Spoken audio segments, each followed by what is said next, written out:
because this might be the inner chronicle of what we are, and we have to articulate ourselves, otherwise we would be cows in a field.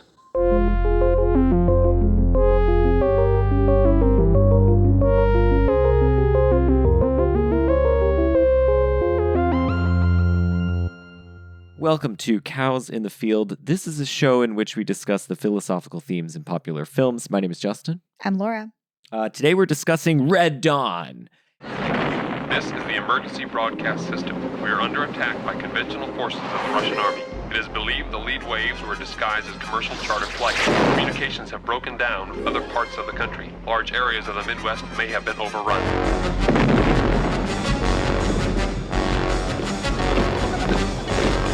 They know who all of you are. They're looking for you. You're 40 miles behind enemy lines. I just want to go home. And joining us for the first time, we have Nat Hansen, Associate Professor of Philosophy at the University of Reading. Welcome to Cows in the Field, Nat. Hey, good to see you guys. Thanks for having me. It's good to see you as well. Thanks for coming on and for suggesting Red Dawn, a movie that I had never seen, Laura had never seen, but as you were telling us just a moment ago off mic, it's a movie that's been important to you for a long time. So tell us, when was the first time you saw the film, and how has your appreciation for it changed over time? So we have to go back, take the time machine back to 1985, and I'm 7 years old, and I'm at a slumber party, and my friend, puts on a fresh VHS of Red Dawn. Okay, a PG-13 movie. I learned PG-13, brand new rating, one of the first to get it, right? And That's right. You did your homework. And you at 7 are watching this? That's right. Yeah. Do the parents know? Are they cool parents? My parents definitely would not have let me watch at the tender age of 7. And the fact that I'm still talking about it now and wanted to, come on your guys' podcast and talk about it is testament to the fact that it there's grooves in my gray matter as a result of watching this at the time. So, I remember things that it's like my friend's dad coming in the room, and he was a Vietnam vet, and sitting on the arm of the couch and watching it for a few minutes and kind of nodding his head and being like, yeah, he's like, this is good, but the Soviets would have air cover over their convoys. They wouldn't be able to shoot it up like this, just making little observations like that. So that was my introduction to the movie. It made a big impression. It was kind of scarring to watch as a 7-year-old, especially given the opening scene is, oh my God, which we'll talk about.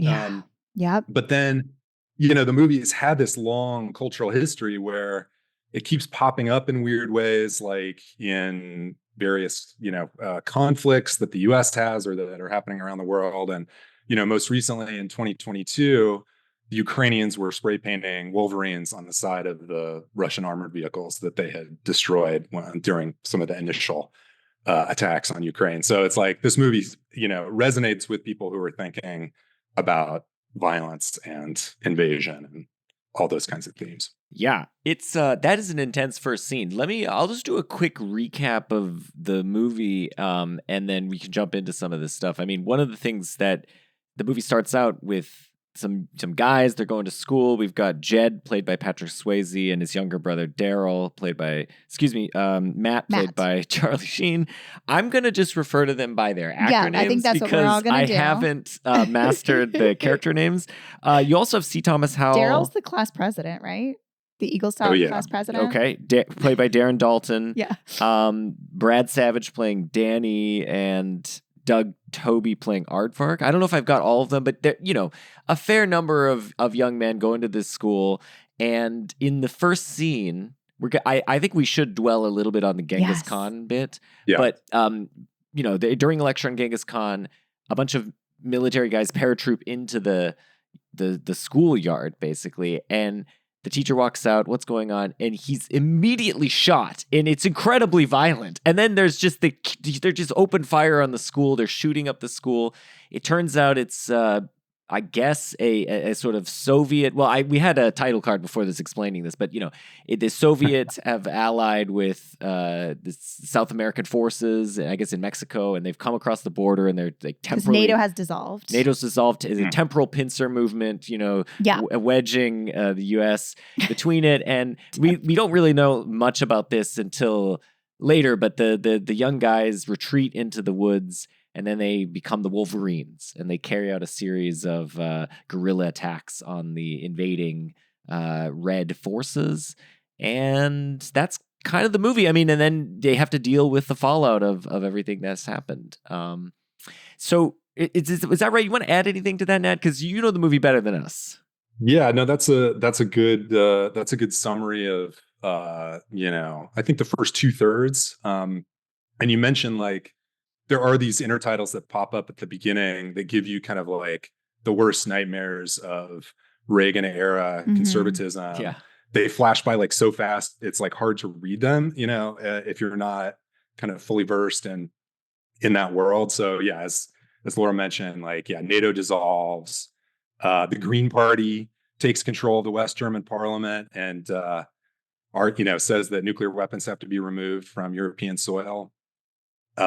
And then there's all this stuff about Latin America. So it's like Nicaragua and Cuba reach a certain troop strength, so they're powerful enough to invade the southern U.S. And then the American-backed governments of Central America, so like El Salvador and Guatemala, fall. So all these nightmares about like communism spread in Central America. It's like, let's just pause it at the beginning. All of those bad things happen. And there's a funny review of the movie from 1984 by the film critic for The Nation, the left-wing American magazine. And he has this very funny line where he's like talking about that kind of geopolitical situation that's described in those intertitles.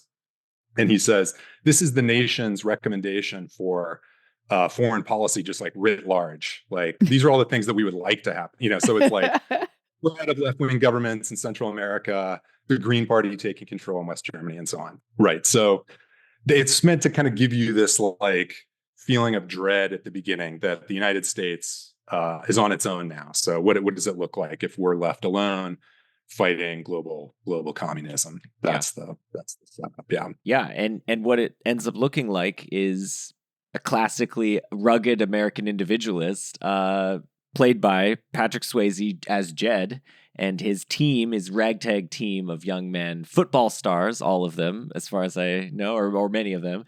One class president. One class president, Daryl. They're all American boys. They're all white, and they're fighting back. Well, I guess one is Spanish. There's one Hispanic. One Hispanic. Yeah. Okay. Yeah. Yeah. And they're fighting back. Right. They're fighting for American values. That takes us right into one of the themes I think you wanted to talk about, which is the politics of the film. Should we jump into that? Because I feel like it's right there. And given some of the things you said about the moral panic, about Soviet, communism taking over, which was at a fever pitch in the 80s. Is this a movie which can be easily boiled down to what I think it was considered in its time as a kind of conservative, jingoistic, pro-America movie, or is there more to it, Nat? What do you think? Yeah, good. I mean, if you look up this movie, there's lots of discourse about this movie online that, you're free to check out. Maybe you guys had a chance to read some of the reactions that people have to this thing, but it kind of breaks down into people who really like it, who tend to be kind of like, there's a group of people who are like really into guns, who really like the movie. Yep. So there's lots of fora online where you can read in detail about the kind of weapons that are used and the way that the movie seems to say some things that seem kind of like NRA-ish in their significance. So there's like two scenes in particular that people talk about. One where the the commander of the Cuban forces who have invaded Colorado, Colonel Bella, who's played by Ron O'Neal, who, if you've seen the movie Superfly, he's the main character in Superfly. He plays Priest. So he's this kind of dashing Central American leader. And when the resistance is starting to fight back, he tells his subordinate to go and get, let's see if I wrote down the name of the form. Oh yeah. He's like, go to the central registry and get form 4473, which will list everybody who owns a firearm.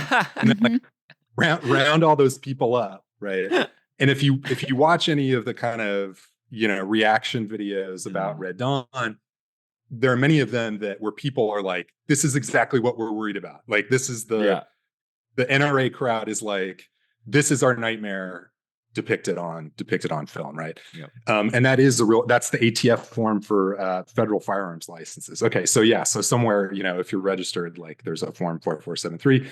And so, in a sense, it's like, okay, this is like a kind of depicting a kind of conservative nightmare. And you could definitely read that as like a bit of conservative pro-gun ownership propaganda of a kind.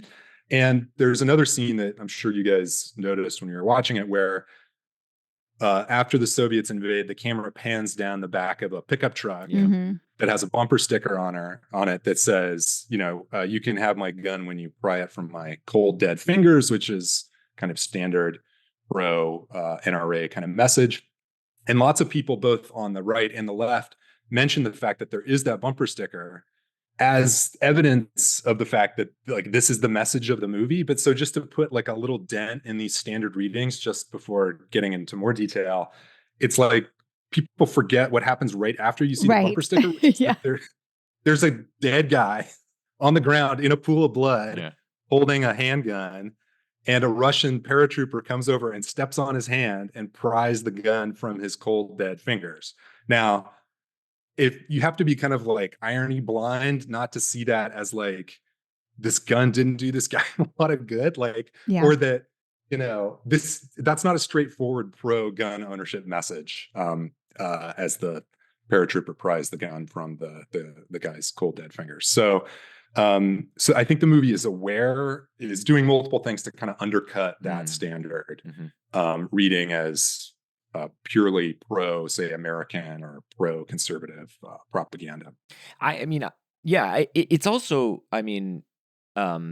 telling that John Milius, we should say a little bit about John Milius, the writer director of the film.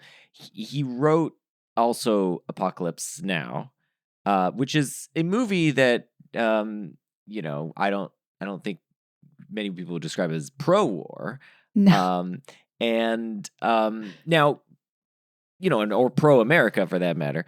And I think seen through the lens of Apocalypse Now, I think the film has, I think both films are kind of have this deep contradiction in them about the relationship to war. So one of the things that I think the film is very eager to depict, and to depict in quite a bit of detail, is military tactics and how kind of fun and cool it is to blow stuff up.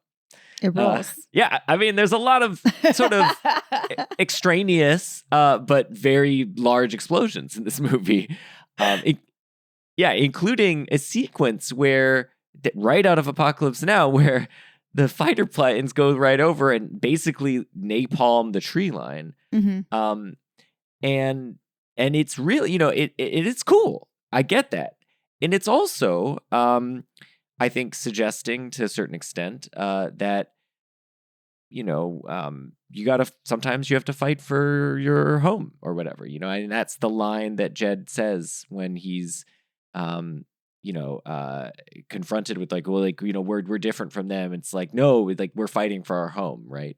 What's the difference between us and that? Right. Yeah. Because he's about to execute somebody. Yeah, he has to execute the guy. Exactly. What's the difference, Jed, huh? I'll do it. Shut up, Robert! Tell me, what's the difference between us and them?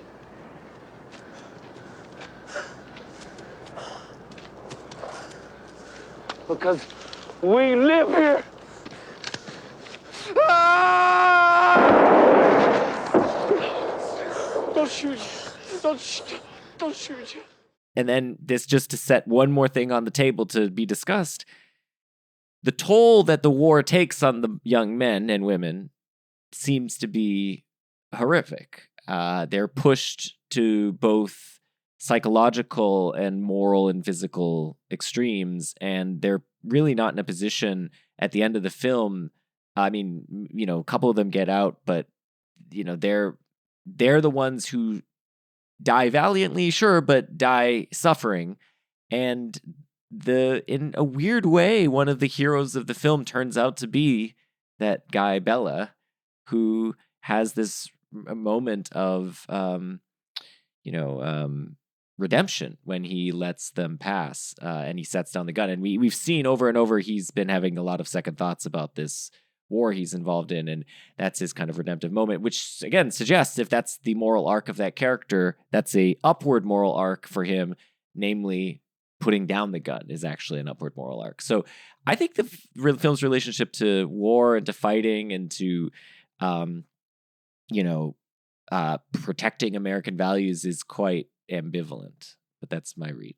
Yeah, I think that's a kind of fair, high level overview of what's going on. And you're right to pick out, Milius is picking up on some similar themes from Apocalypse Now, and not only the fact that he likes to drop napalm on stuff, right? So it's like the napalm on the tree line that happens in this. I just rewatched Flight of the Intruder, which I hadn't seen in a while, and that happens again there. That's another Milius Vietnam movie. And the arc of the characters in this is interesting because they don't initially want to fight. They're just retreating to the hills, right? So the town is invaded. Yeah. Their school is attacked. They grab supplies, which they're Americans, so of course, there's rifles and Yes. rifles and handguns involved in what you take up to the. Yeah. Initially, though, only used for hunting. Right. You're right. Right. Yeah. So they're up there for a while. They're hunting, and they're surviving up there for a while before basically they're forced, in a confrontation with the Soviet troops who drive up into the hills, forced into a confrontation with them. And so this isn't like they're not kind of initially bloodthirsty, and they, are afraid of what's going on in the town. And so there's this initial moment that's like, so Milius also wrote Jeremiah Johnson, the Robert Redford mountain movie, where he goes up into the Rockies that has very similar terrain to Red Dawn, and just kind of spends most of the movie hunting and building cabins and trapping beavers in the river and stuff. And I'm sure you've seen that's where that Robert Redford nodding. Yeah, the meme. Okay. Yep. And actually that scene, what's going on is he's just pulled a big beaver out of a river in a big trap, and his wife and adopted son are behind him, and he is looking back over his shoulder and nodding, showing that he, knows how to trap. And so, so the Wolverines are kind of forced into this, right? And there's this really interesting scene, which is the scene that precipitates the violence, that also has this really weird thing going on. So I don't know if you noticed it when you were watching it. I mean, it took me, it's only in the last couple of years that I've noticed this, but it's like when the Soviet troops drive up into the hills for the first time, and that leads to the initial fight between the Wolverines where they kill the 3 Soviet soldiers. The Soviet soldiers are just like sightseeing, they're up there, they're visiting the Arapaho National Forest where a lot of the action takes place.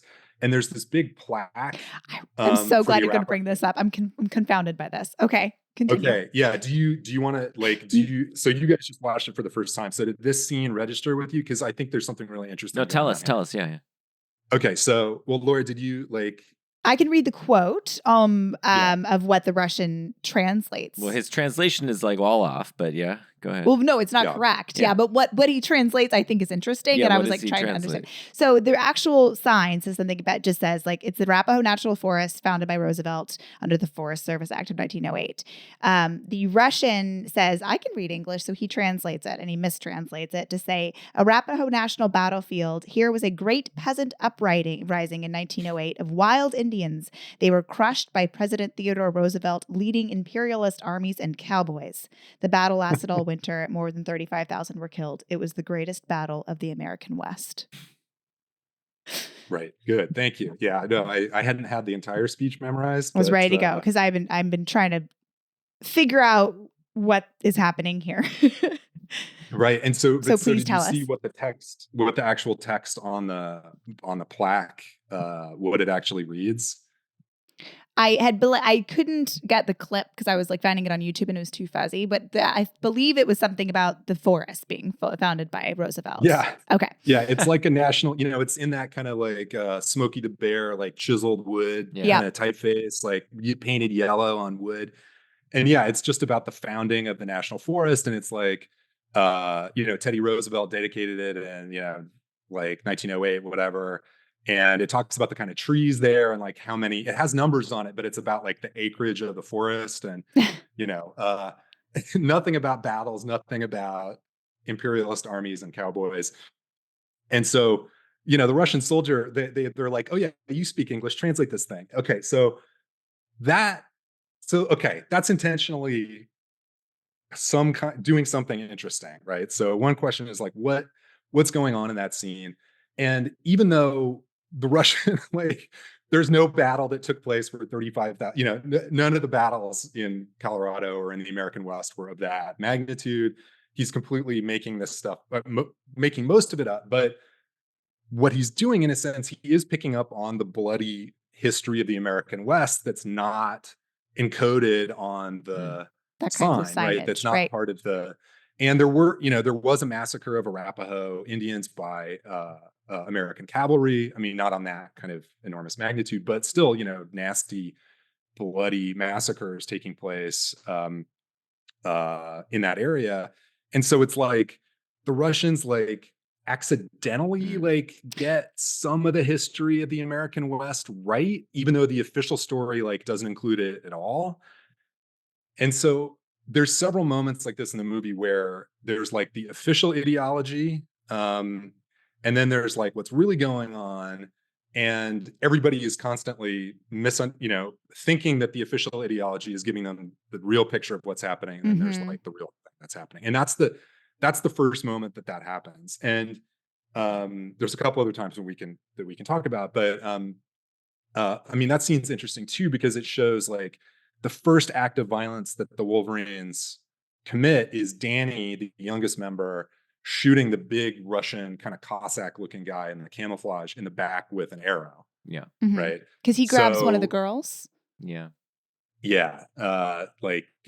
Jennifer Grey's character, Tony. And so there's lots of identification of the Wolverines with Native Americans. Milius says this in various places. He calls them Apache and in various interviews. And it's like, the first thing being the bow and arrow, shooting the guy in the back with the arrow is clearly some gesture at that. That's really interesting. Yeah. No, it's just like this strange, like clashing and remixing of the American mythology with the Soviet. He turns it into like a Soviet story of that's a tragedy, right? The peasant uprising and the imperialist army, and it ends in great tragedy. And in this case, like Roosevelt is the villain, and Roosevelt is our American hero. And like this whole movie feels like like the imagery just makes you think manifest destiny and go west but of course, like it's just like the stories of who's the insurgent and who is meant to be there and who are the people rebellion and who are fighting for their home gets like all mixed around. Everybody wants to see themselves as the hero, obviously. Yeah, that just to pick up on that, the kind of this flipping everything on its head is, I think, one way of understanding a lot of what's going on in the movie. So, like, it's like maybe in the German ideology, something Marx talks about ideology, like turning everything on its head, everything being kind of upside down. And that's like one moment where that's very clearly the case. Like Laura's way of putting it is nice, where it's like you get this kind of Soviet telling of American history, which is weirdly distorted. Our own retelling of history. Yeah. But it's also kind of right. Like it is like we would never call it imperialist, but it is. And it's like it takes the communists to like bring this hidden history out that's not on the official plaque, the official history, and like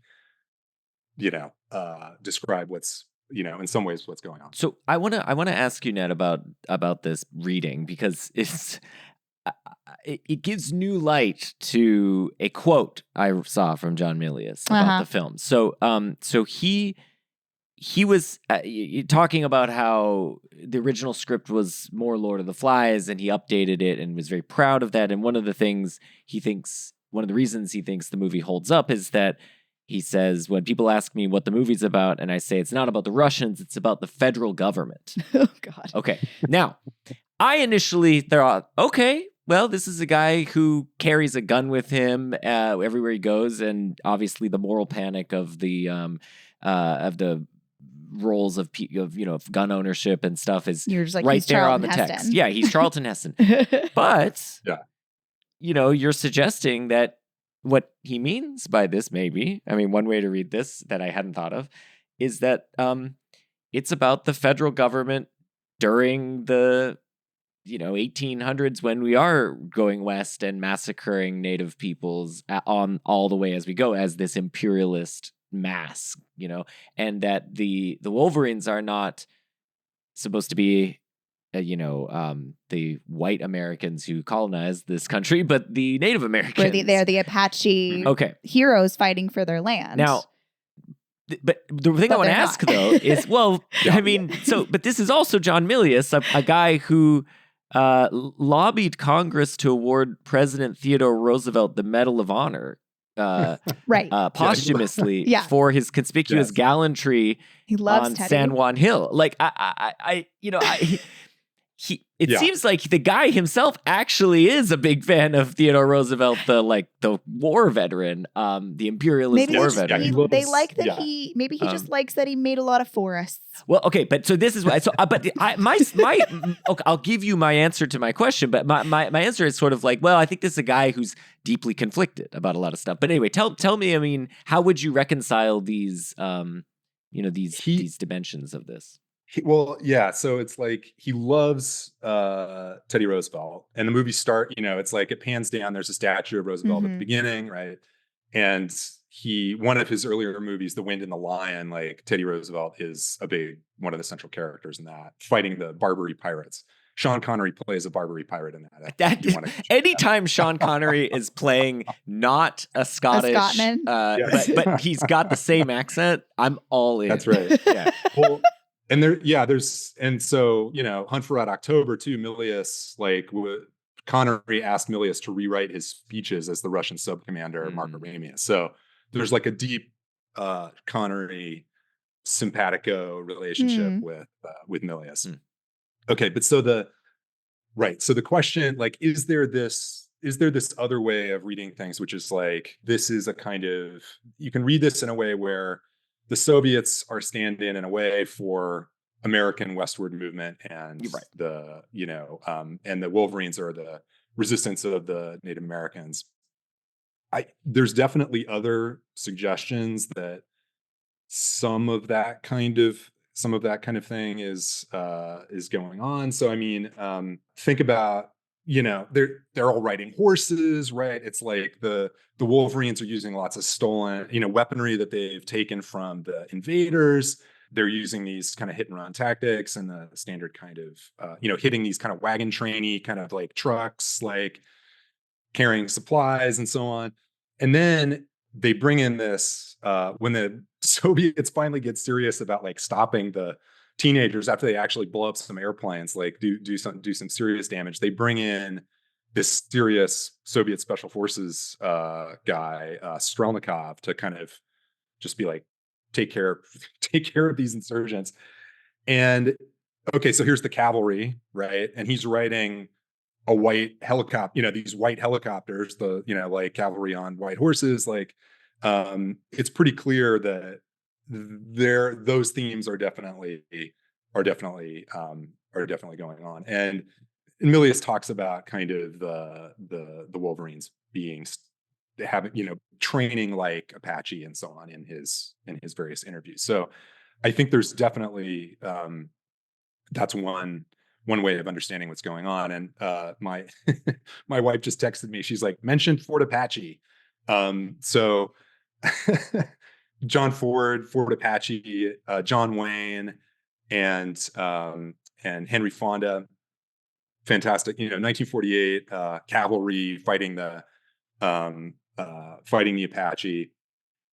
And the movie's really interesting because it has a very similar ending in ways to Red Dawn, where basically it's like John Wayne plays a commander who's kind of trying to understand the Apache who've gone off their reservation and are kind of raiding. He tries to kind of negotiate with them, whereas Henry Fonda is this really strict military commander who comes in and is like, we're not going to negotiate with them, and basically fights them in this really kind of flat-footed, aggressive way that gets him and like a bunch of his men killed. So he gets completely wiped out kind of at the end of the movie by the Apache.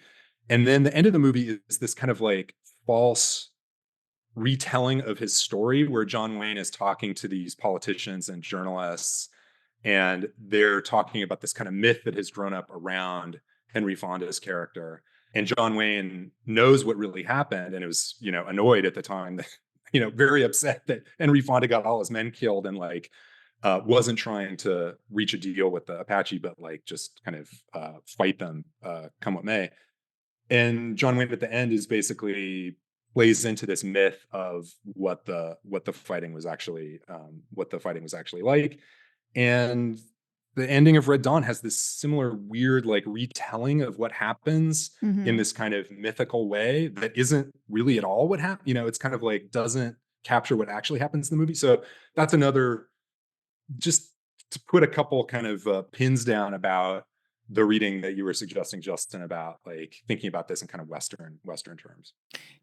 So I want to, maybe I'll just read what is on that rock that we get when Leah Thompson. So the voiceover is, in the early days of World War III, guerrillas, mostly children, placed the names of their lost upon this rock. They fought here alone and gave up their lives so that this nation shall not perish from the earth. One single tear runs down your eye. Yeah, sure, exactly. And then she rides off on a horse. So that actually struck me as sort of accurate in terms of what transpired. But tell me the sense in which this is mythologizing. I mean, I guess one dimension in which it's mythologizing is it doesn't, of course, mention all the psychic damage that this took on them. But what, in another sense, I mean, certainly like the history is written by the winners. They are the winners, I guess, at the end of this. But yeah, how is this mythologizing the crew? So you guys were talking about this, bringing up what Jed says when he's trying to kind of like deal with basically a kind of quasi mutiny when he's got Daryl, who turns out to be coerced into being a traitor, and he had to swallow a tracker. Yeah, it's fucking brutal. Yeah. That really upset me. If you listen to the commentary, like C. Thomas Howell, who plays Robert, the kind of the super bloodthirsty guy, talks about how they called him a bug eater because of that on the set. Yeah, so there's the bug eater and the captured Russian Soviet special forces guy, and Matt Charlie Sheen is like doesn't think they should shoot them, execute these prisoners, right? Yeah. Their point of view. And Jed, Patrick Swayze, wants to do it, is going to go ahead and do it. And that's where Charlie Sheen says, what's the difference between us and them, as a way of questioning like why it's justified to kill them.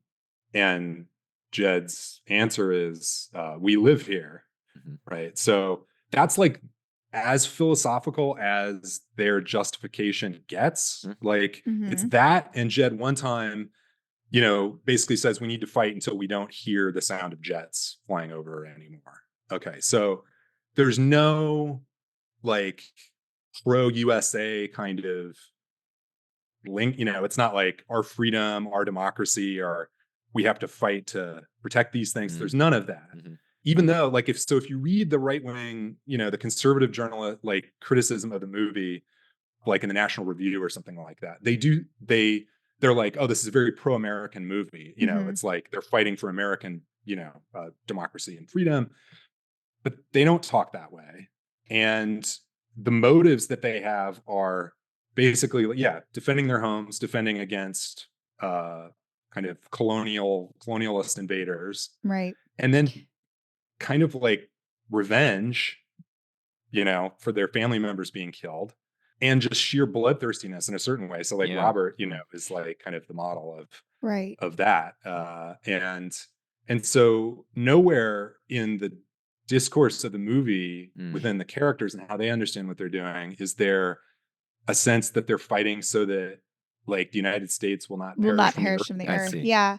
That's the one place where it seems like, oh, that's this, there's like it's like a bit of the Gettysburg Address. It's like this kind of, and it's at the end of the movie and there's an American flag flying, flapping in the breeze. And it's like, how are we supposed to understand this? Are we supposed to read this straight? Or is it like, but we just watched a whole movie where we saw exactly what they were fighting for and they never talked that way.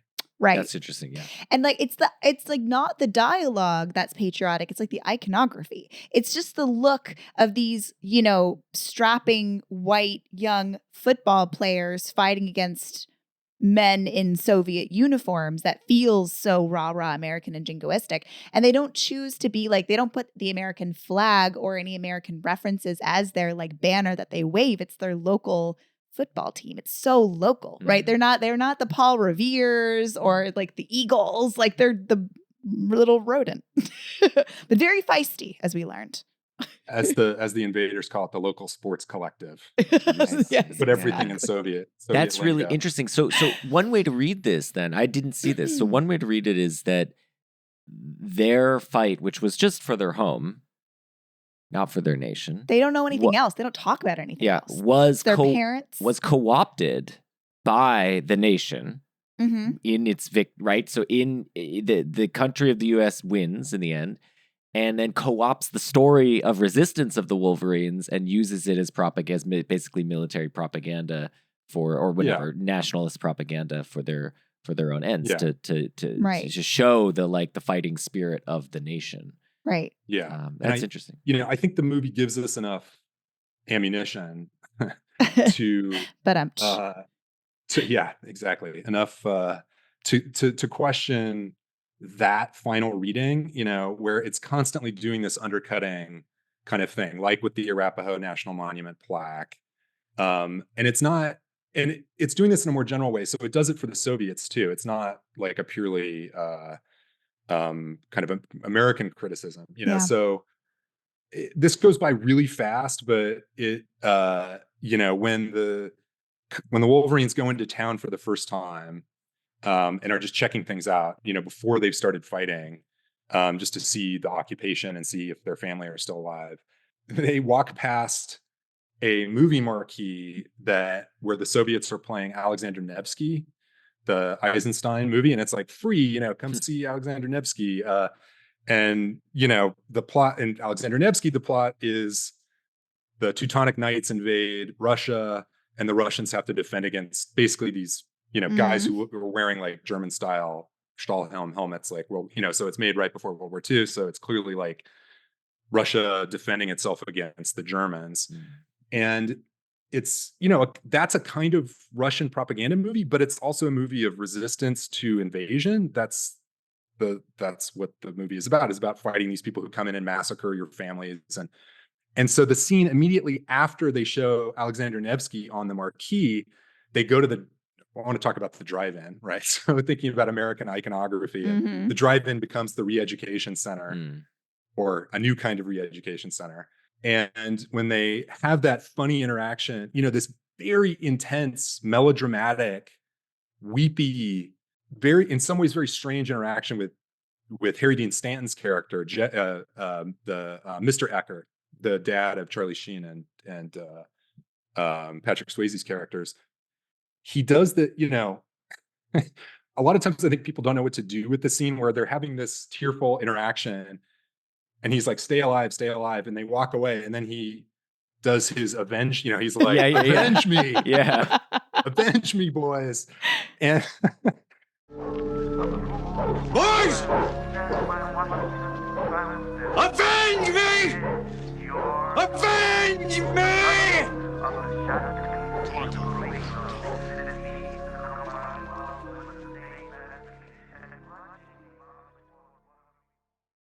that can seem just really weird. That's a kind of, that has always stuck out for me as a kind of weird eruption of some just like emotion and melodrama in this kind of action, interesting action movie. But went back and watched Alexander Nevsky. There's a scene where the Teutonic Knights come into the town of Pskov or something like that, and are massacring the townspeople. And they have the like a village elder or mayor, and they're about to hang him. And he yells to his daughter, who's like off screen. He's like, "Avenge us, avenge us!" And it can't be unintentional that Milius knows his film, and he's referencing Alexander Nevsky in Conan, right? So the helmets that the guys are wearing are like straight out of Alexander Nevsky. So he like knows this stuff. So it's like that has to be the reason that that's there, and the reason it has that kind of melodramatic feel is because it's this rush. It's referencing this this classic Soviet film, and what's going on there is that is flipping it's showing the Soviets don't understand the ideology of their own film, where it's like Alexander Nevsky is not, it's okay, Russia's being invaded by the Germans, but it's like, why would you choose this to show to an occupied town, this movie of resistance? And like that's setting the wrong tone, right? Right. Yeah. Well, the other thing that I think is interesting about that is by drawing the parallel between, by having the Harry Dean character be effectively the stand-in for the Russian character, you set up this parallel between the two, which makes, this is interesting, it makes the film less about the national borders and more about some sort of universal themes of people being oppressed and fighting against oppressors. Sorry, what were you going to say, Laura? I was just thinking about, you mentioned that that Ukrainian people were tagging abandoned Russian tanks with Wolverines. Another time that Red Dawn came up in popular culture and or in warfare was apparently, I didn't know this, but the operation to capture Saddam Hussein was codenamed by the American military as Operation Red Dawn, which feels crazy to me. It's I mean, it must have been in their heads because they are fighting for freedom. It must have been that in the American mind, Red Dawn is about fighting for freedom against oppressors. We're going in to free the Iraqi people from an oppressor. But of course, we are the invading nation in that case. Seems crazy. And so it's like just piling on ironies here, right? So it's like, right? I mean, so I think I probably read the same article that you did about that fact. And it's like, they're interviewing this U.S. Army captain, who was the guy who was responsible for choosing that name. And it was like the two farmhouses that they were raiding to try to find where they thought Saddam Hussein might be. They called Wolverine 1 and Wolverine 2. Oh my gosh, I didn't know that part. And, when you read the interview with that guy, so it's an Army captain. He's probably maybe a couple years older than me. And I think he talks about watching it as a kid. And I have a little quote here. What does he say? He says, he picked it because it was, quote, a patriotic pro-American movie. Okay. So a different, that's kind of the standard reading of what's going on in the movie. But, the ironies are pretty thick, right? Where it's like, wait, who are the Wolverines here? Like it's not the Americans, right? It's like, who's rolling tanks into what towns? Yeah.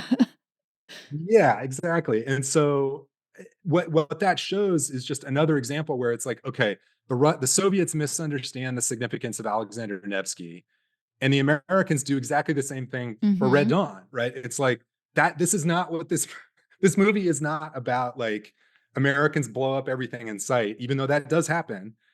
There's something else going on in the movie that should give us pause if we're using it to name our overseas military adventures and occupying foreign countries, where you might think the message of the movie has something to say about that kind of thing. Exactly. So, I mean, that's what I was wondering, what the ultimate, on this read, what the ultimate message of the film is. So one that I kind of floated earlier is that it's a kind of rallying cry for the oppressed to rise up and defeat their oppressors, just wherever that may be. I was wondering, though, I couldn't help but think about this from the perspective of masculinity, and in particular masculinity in a kind of changing era post. Now, this movie was made in 84, but watching it in 2024, it feels like the crisis of masculinity is at a kind of fever pitch. But in 84, the film might just as well have been looking backwards to a time when men were afforded the opportunity to be men, right? To fight, to defeat their enemies with their hands. And, because Vietnam was done, we're in the height of the Cold War, but really we're at a post-war era, right? And we were heading into the 90s, which was going to be the sort of the ultimate post-war malaise, because once the Cold War has ended. And in those periods of malaise, in this sense, malaise have been peace, Pax Americana kind of situation, peace. There's this often, I think, longing for the time of war by men, because men feel obsolete and bored and useless in these periods of kind of relative calm. And I did wonder if the film is longing for presenting a kind of, desire for an oppressor to come so that we can actually rise up and have something to fight against. And use our deer killing skills. And then there is something American about that, in the sense that the country of the U.S. was founded by a kind of revolution against oppressors. So there's something in the DNA of America that isn't in the DNA of, like, say, the UK, say Great Britain, right? And I do wonder if the film is expressing a kind of longing for that, right? Like, we're longing for a time when boys could fight for something more than just a football field. I don't know. But anyway, I'm curious what you think the positive message of the film is. Yeah, so there's definitely I think it's an anti-colonialist movie. That's the kind of general reading that is not specific to American, middle America in the 1980s. We've already talked a little bit about the way that there's ways to read it as a criticism of American imperialist armies and cowboys. And it's certainly the case that it can be generalized, the fact that the Ukrainians are happy to paint Wolverine. I mean, it helps that the invaders are also Russian. Yeah. So it's not that far of an analogy to draw. But, in other places, the generation that Milius is a part of. So it's like all the guys who went to USC film school together. So it's like Milius, John Lucas, Steven Spielberg.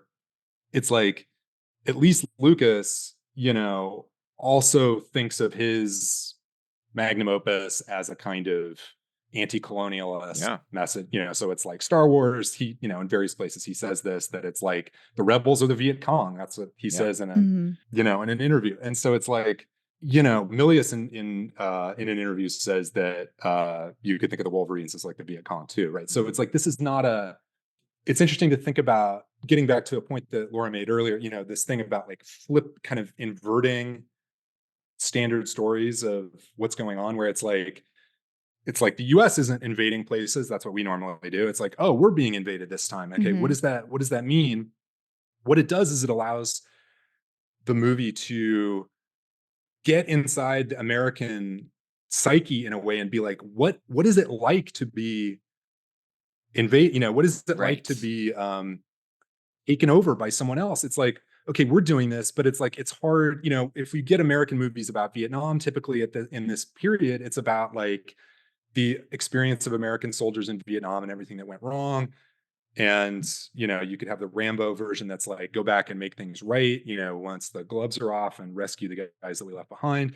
But it's like, it would be hard to make a movie at that time where it's like the good guys are the Viet Cong, right? Like that, but you can do it if the United States is invaded and we have to act. Okay, right. So on the what I've been calling, kind of the standard reading, it's like, if you think of this as a conservative movie, it's like, or a pro-American movie, it's like, it's just an expression of certain standard kind of conservative fears about like immigration, so it's like, oh, you have Latin Americans invading the US, like in a very literal sense, like, and so there's a way that you could, if you're just taking it at kind of face value, it's like both people on the right and on the left can read it in that way and be like, oh, this movie is doing this like really problematic thing, which is like, we're intervening in all these Central American conflicts, we're undermining governments in Latin America and South America.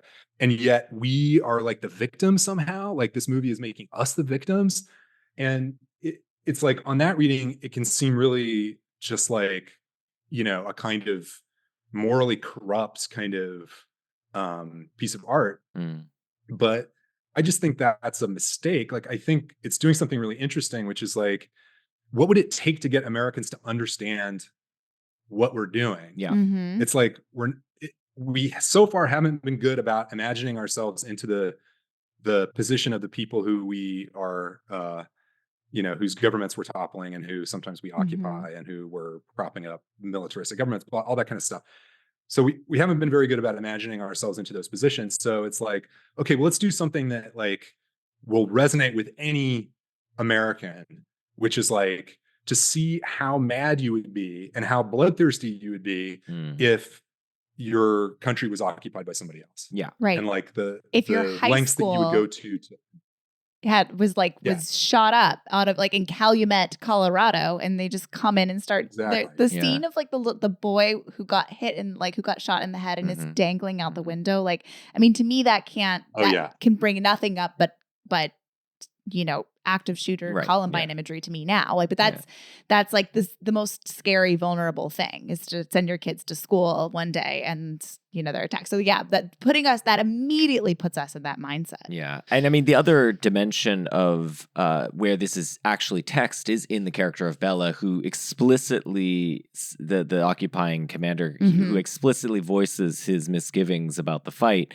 saying that he was always a fighter on the side of insurgency, and now he's sort of in the occupying force. And he talks about Nicaragua, San Salvador, Cambodia, Angola, Mexico. Like he, notes all of these instances in which he was on their side of things in a sense. And I think that's really interesting. So I would summarize this idea as it's non-political in the sense that it's not taking a stance on American ideology, Western ideology versus Soviet or communist ideology. It's taking a kind of structural stance, allying itself with the oppressed or with the occupied group. And again, that's what happens with Bella. He realizes that his shared humanity is with the Wolverines, and that's when he puts the gun down. That's his final showing that he's allied there. That's right. And what's cool, so he's like a very sympathetic character in some ways. Like, he's super suave. I mean, he's Superfly, or he's Priest from Superfly. Like, he's got this awesome look. He's super sensitive in some ways. I mean, he does order people to be shot, whatever.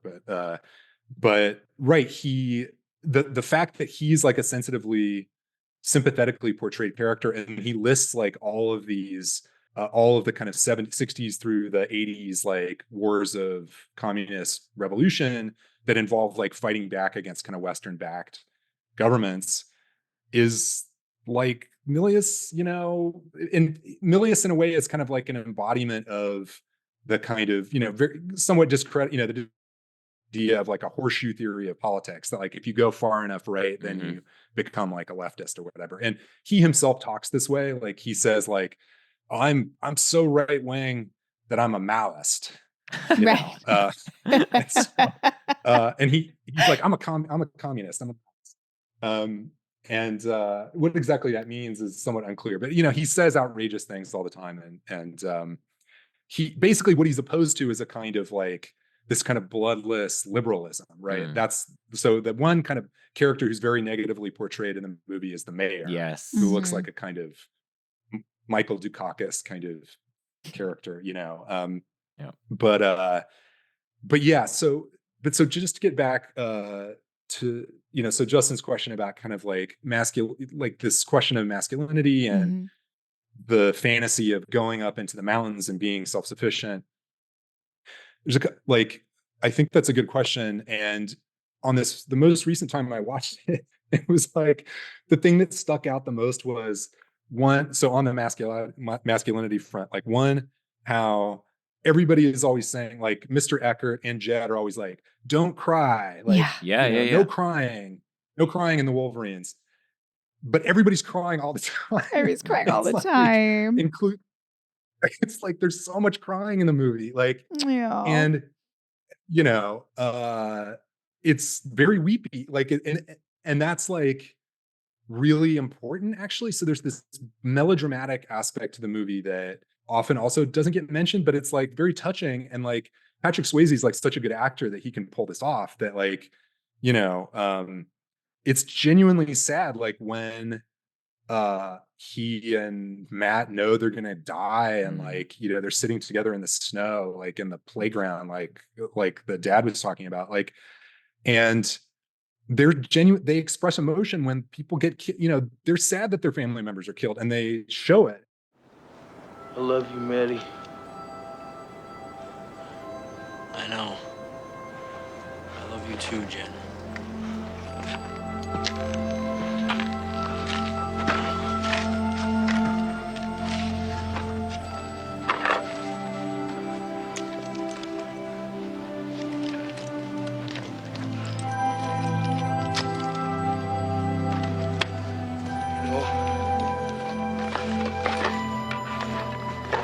It's hard being brothers, isn't it?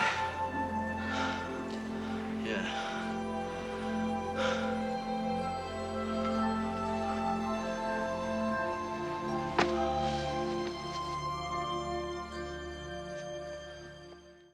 Okay, so a couple things about C. Thomas Howell's character in this that I just think are awesome. Like, so one, this is back to the Star Wars conversation. So he starts out the movie, he's wearing a Star Wars hat. Yeah, he is. And okay, and so that's before his transformation into the bloodthirsty killer.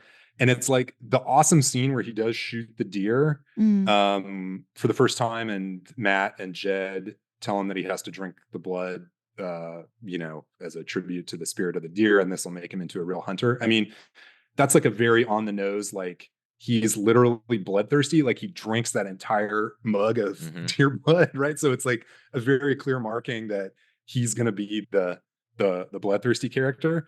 And then, but the interesting thing is that I think he's the audience stand-in. So in his bloodthirstiness and the way that, so there's the scene when the pilot, played by Powers Booth, the Colonel Andy Tanner, has joined the group, and he's kind of not fully on board with these kids just like ambushing Soviet troops and stuff, and he doesn't really quite know what to make of it. And he's telling them that this isn't like the real war and all this stuff. And he has this conversation with Robert, C. Thomas Howell's character, where Robert has a butterfly knife and he's carving his kill marks into the stock of his rifle. And Andy Tanner, who's kind of he's the adult and like thinks they've gone completely crazy, is disgusted by this. In the DVD version of Red Dawn that I have, there is a version that you can watch that has a kill counter that like every time someone gets killed, like little number in the corner of the screen goes up. And so it's like, Robert is us, right? Robert are the people watching the movie who are like, how many people are getting killed? Like, I'm going to keep a tally of this. Like, this is why I come to this movie. This is why I want to watch this. So it's like, everybody who has that attitude towards the movie, it's like, you are Robert. That's the comment on C. Thomas Howell's character. That is interesting. Yeah, I mean, the way I was thinking of it is that it's cautionary, but that they all have to lose something of themselves as they go through this experience, and what he loses is his morality in the end. And I think he likes it a little too much. But it's like, he's capturing, it's a cautionary tale, but it's also like there is this thing, and Milius is very, he's attuned to this in a way where it's like there's this thing where people get attracted to that kind of violence. I mean, it's like, not just in the cinematic form, but one thing that really, one thing that's striking about watching, I don't know if you guys spend tons of time watching, these like Twitter videos from the Ukraine war of like tanks getting blown up and stuff like that, but growing up watching Red Dawn that, it's like, it's kind of overdetermined that I would watch some of those. And the thing that's striking is like, from the Ukrainian point of view, it's like the joy that's expressed when, a guy firing a anti-tank missile like hits a tank and it blows up and the turret flies up in the air or whatever. It's like that kind of ecstatic reaction to violence. It's conveyed in the movie, but in the character of Robert, it shows like if that's your only reaction, then yeah, you're going to be carried away by this, and it won't end well for you. I mean, I think the movie also itself occasionally, maybe a lot, flirts with that very idea and feeling. I mean, the movie takes a lot of pleasure in blowing stuff up. Yeah. There's a lot of, what I think people at the time thought was gratuitous violence and explosions. And so my sense is that the reason I thought of it as cautionary is that there might be something deep inside of us, which is coming out when we succeed against our enemies in this dramatic fashion, the ecstatic violence, as you said. And it's just dangerous. It's like a drug almost that, that you would crave because there's nothing quite like crushing your opponent. And that's why I thought of it as kind of this is masculinity, because that's definitely a trait that many men seem to have. It's probably for good reason that we evolved to have that trait, and that's not a experience in a society without war you get to have. That's what I was thinking. It's like it harkens back to this, like, isn't this kind of fun? We're getting to blow shit up. Wouldn't you like to do that? Do you think he does have, there are 2 women in the Wolverines who have also been affected by trauma and have turned that into something else and have turned it into this impulse for violence. And so do you think like Milius is seeing it as a particularly masculine trait or more human? Because there is maybe. I think the gender roles with them is interesting, because I think there's so much emphasis, as you said, about like, don't cry, don't cry, don't cry. A man doesn't cry. And they never say that to the women. It's always about like being a man. And when you become a grown-up man, you don't cry anymore. And that's how you are. And then, but none of them totally ever achieve it. Like there is this, except for Robert, and there's this feeling like it's harmful to only allow one emotion for these men to be socially acceptable and to be their only outlet. And they are told again and again that they're not able to, that they shouldn't express the pain that they're feeling and the sadness that they're feeling, that they should channel into rage. And that can can metastasize, and that can turn into something horrible like what Robert becomes. And it, is also metastasized. It's also doing the same to the women too.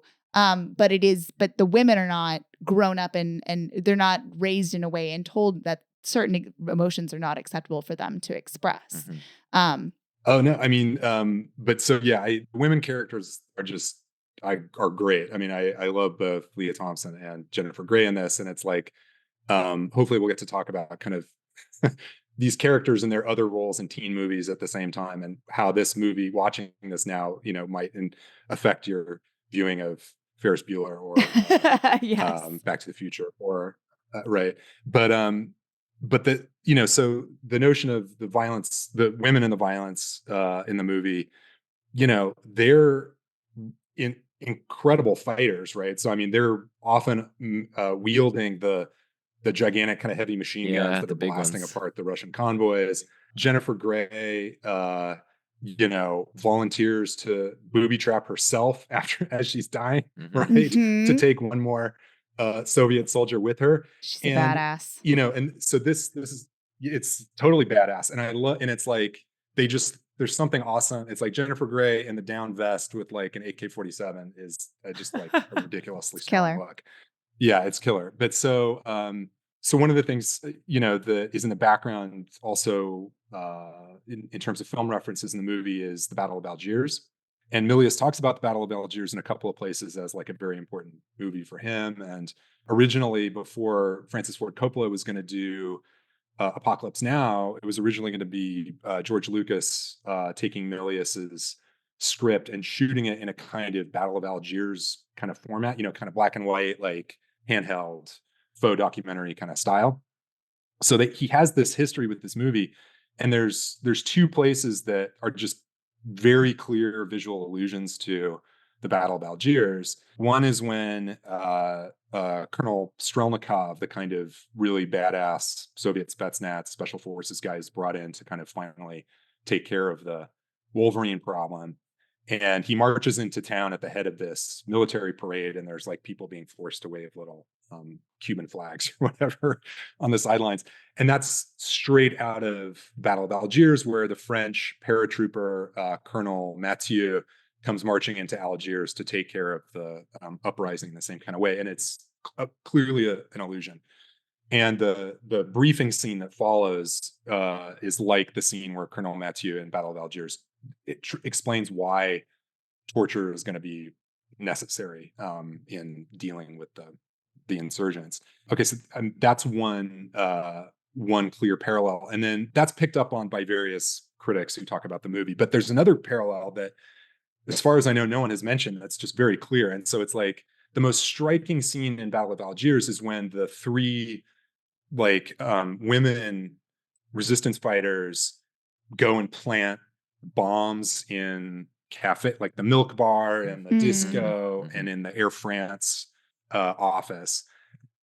And Jennifer Grey plants a bomb in the Soviet American Friendship Center. Yeah. And like quickly walks away when there's like a Russian soldier, Soviet, paratrooper who's trying to hit on her. And so it's like, bring friend, right? Battle of Algiers. Yeah, exactly. Yeah. She's like, yeah, I'll be back. And then it explodes, and there's a very similar scene like after the cafe explosion in Battle of Algiers, where there's actually a very sympathetic shot of the Russian paratrooper like holding his dead friend and being like, what's going on? Like, this is crazy. And so, like in the Battle of Algiers, the women Wolverines are no joke. They're on the front lines. They're doing just as much damage as the men are, and may not have the same. They're not worrying about crying or whatever. Yeah. Yeah. I mean, I think if anything, they take care of one another, but the real heart and sweetness of this movie is the relationship between Matt and Jeb, and they become caretakers for one another and express love in very sentimental ways to one another. And the women don't. And the women, there is that scene too where Matt says something like, make yourself useful, and implies that the character played by Leah should wash the dishes. And she was just like, absolutely not. Like, there is this sort of rejection of traditional gender roles in the Wolverines. She's like, we are all equal, and I'm not fucking doing that for you. And nobody, and like the men all kind of like give him a look like you were wrong. You were wrong. So I think everybody's humanity comes like through like a leveling. Yeah. Well, there's the really, the relationship between Jed and Matt is very touching. There's also the interesting relationship between Leah Thompson's character and the only adult who enters the group. So Colonel Tanner.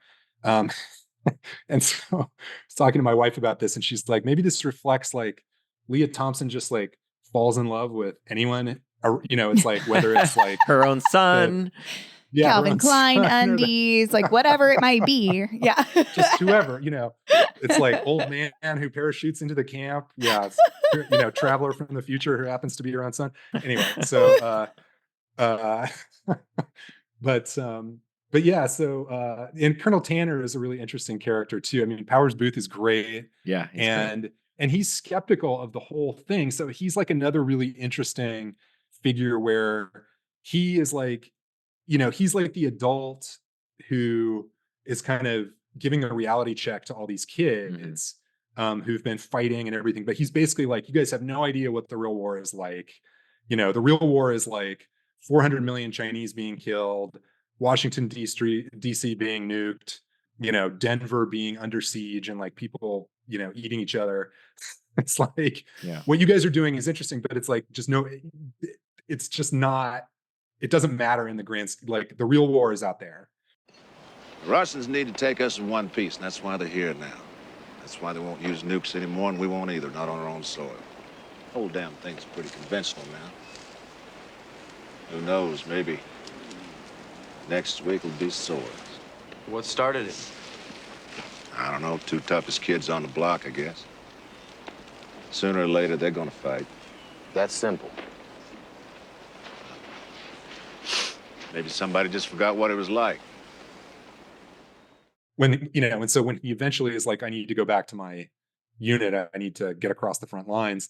That's the first time that any Wolverines get killed, is when they actually approach the actual battlefield, and there's that tank battle, and that's when the napalm and all that kind of stuff. So, oh right, okay. Have you guys seen The Outsiders? Yeah. Okay, so here's the thing. I realized I have not seen any of the boy Brad Pack movies. I've seen only the girl Brad Pack movies. Again, like the romantic comedies, John Hughes. Right, like I've seen Jennifer Grey because I've seen her in Dirty Dancing. Justin's like, who like, what's Patrick Swayze's biggest movie? Ghost, right? And I'm like, no, you dummy. It's Dirty Dancing. I've seen Dirty Dancing. I've seen Ferris Bueller. I've seen all the John Hughes movies, but I have somehow missed the ones about men doing men things, Red Dawn and it's like men growing up. Men growing up. I've only seen the ladies growing up, not the men growing up. Well, what about in that scene, you know, that you were talking about, Laura, where Leah Thompson's character is like, you know, where they refuse to, I can't remember whether it's her or Jennifer Grey, you know, refuses to do the dishes when Charlie Sheen asks them to do it, very rightly so. But then there's a brief interaction between Charlie Sheen and Jennifer Grey that is like a little prelude of their Ferris Bueller interaction in the little glare off in the police station. 100%. I know. And yeah, so the idea that like all of these characters are together in this movie, and then they have these like other lives and these other teen, you know, this extended teen universe, like, is super fascinating, where it's like, right, okay, Jennifer Grey and Patrick Swayze, it's like, are they thinking about Red Dawn like when they're Dirty Dancing? Like, is that, I mean, I know they are actually. I mean, it's like Jennifer Grey, I think, hated Patrick Swayze after making Red Dawn because he was like doing some inhabiting the character too much, or being kind of methody offset, and like, you know, ordering people around or whatever. And so when they ended up in Dirty Dancing, I think she was initially dismayed, but then was eventually. So the shared DNA. So The Outsiders has C. Thomas Howell, and it has Patrick Swayze, and it has Emilio, but not Charlie Sheen. Right. Right. Yes. And but it also has Darren Dalton. Okay. He plays a Soch. He's a bad guy in both movies. I mean, he's kind of redeemed in The Outsiders a little bit, but he plays kind of a preppy in both of them. Oh, yeah. I know. I like that little dig on Eagle Scouts, by the way. Like, because you find out at one point that he's in the Eagle Scouts, and then when they're talking to the mayor, because he's the mayor's son, they're like, oh, is he in a, they make some joke about him being in a paramilitary organization. And he's like, yeah, he's an Eagle Scout. But like, this guy has no survival skills. The Eagle Scout thing is just like clearly a college prep thing. That's like, you know what I mean? And like, you know who's going to survive in the woods? Football players, not Eagle Scouts. Daryl, he wouldn't hurt a fly. I know my son, Colonel. He's not the gorilla type. According to records, Mayor, your son is a prominent student leader. Yes. Well, he's a leader, but not in a violent or physical way. No, you see, Daryl, he's more of a politician, like his father. A member of an elite paramilitary organization. Eagle Scout. Yes, but that's not military. Now, look, Colonel, if he's alive, he's scared, he's hungry, and he's just as anxious to avoid conflicts as you and me. The elite paramilitary organization of the Boy Scouts. Yeah, I love the Soviet jokes. I mean, that's another one. Just like looking at things through the Soviet lens is kind of always illuminating. Oh, one more parallel with The Outsiders. So it's like, so The Outsiders has a really important kind of initial scene where the Soches, the kind of preppies, and the burnouts, the kind of greaser crowd are in a drive-in, and there's like a confrontation at the drive-in that they're watching movies, whatever. And there's this important parallel with Red Dawn and the drive-in as this re-education center that I think is worth dwelling on a little bit, where it's like, if you listen really carefully or have the subtitles on when they approach the drive-in that's been turned into this kind of concentration camp for the troublemakers in Calumet. It's saying this stuff that I think is just like Milius's view of what the U.S. is like, you know. So they're like the loudspeakers saying like, America, it's like the revolutionary ideals of your forefathers have been, are being sold on the back streets of the country, and your values are being corrupted. And I think Milius thinks that that's actually true. Like, so it's like they're getting, they're saying true things over the loudspeaker. And then there's the role of the drive-in being this kind of locus of propaganda. There's various places in the movie that explicitly reference, there's all these explicit movie references, but then it's like Colonel Tanner at one point when he's first discovered by Leah Thompson's character. And one of the funniest things in the movie, there's only a couple funny moments, but it's like, she's quizzing him like it's an old, like a World War II spy movie to see if he's American. And she's like, what's the capital of Texas? And he's like, Austin. And she says, wrong, commie. It's Houston. where it's like, Austin is too weird to be the capital, too weird to be the capital of Texas. But he says immediately after that, he's like, you watch too many movies. So there's this sense that like movies are playing this very prominent kind of role of disseminating ideology and undercutting it in various ways. But what's the role of the drive-in and Outsiders? They just have an altercation there? Yeah, it's like I can't remember if they even show us. Oh, they're watching Beach Blanket Bingo, I think. I see.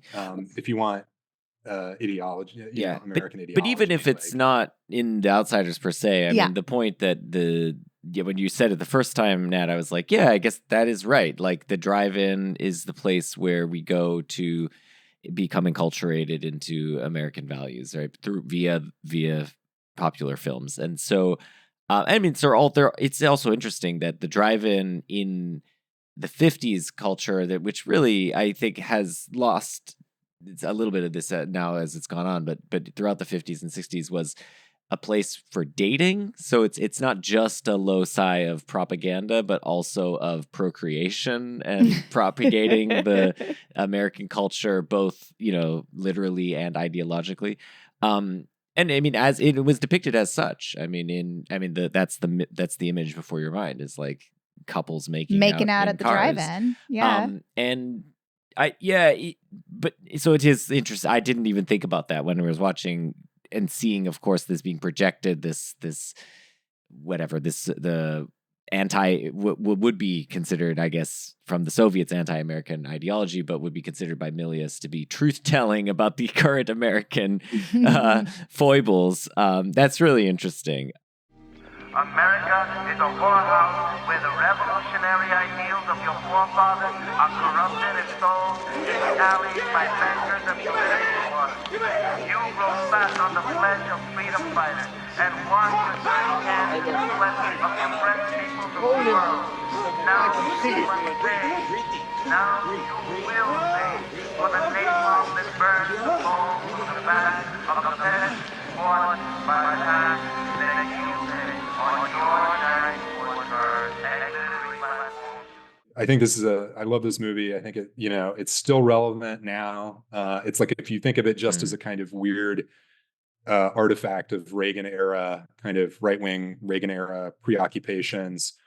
If you're looking for that, it's definitely there. Those preoccupations are there, but it has a kind of universal applicability that is worth rewatching.